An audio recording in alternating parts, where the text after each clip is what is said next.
In Return of the Jedi, you see a reappearance of the Death Star, and there's a couple differences. One of them is that the Death Star this time is under construction, and the other is that the Emperor is actually on board the Death Star this time.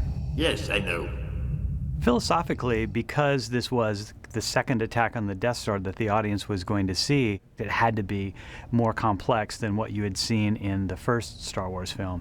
And not only were there more ships involved, both in the style and design, but there was a greater number of them. There was also the added complexity of part of the Death Star battle happening out in space and part of it happening down on the planet, which because of the shield antenna had to be knocked out before they could make their attack. So they were cutting back and forth between two different locations in addition to a very much more complex sequence.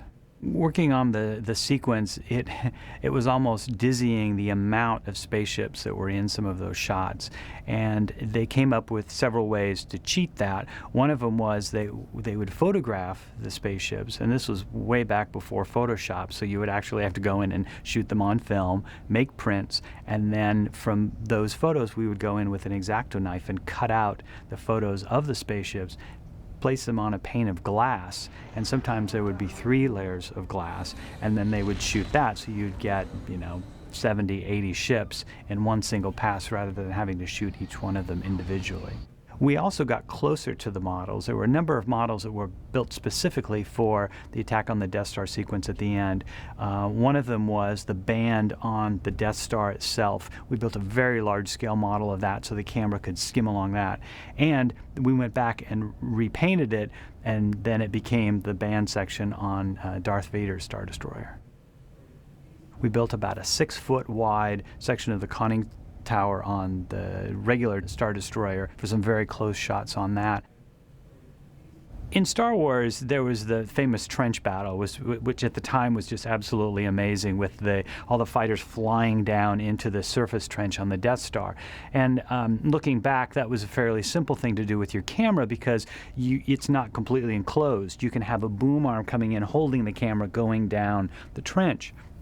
Well, taking it to the next level on Return of the Jedi, they actually went inside the Death Star, and so you had equipment all around you.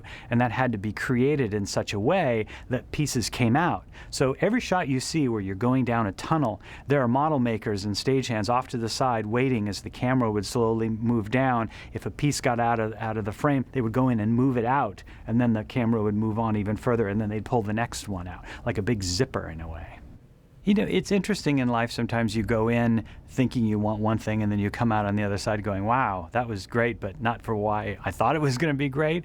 And for me, seeing Star Wars, I was in high school when the first Star Wars came out, and I looked at the screen and I said, that's what I want to do. That looks like so much fun. And within a few years, I was actually working in the model shop on Return of the Jedi, and that was a dream come true. But looking back on that experience, the people that I was able to work with and see and observe and learn from was infinitely more valuable than just the surface of working on a movie that I really enjoyed. It became this experience, this life experience, which has led up to today. I'm here 30 years later.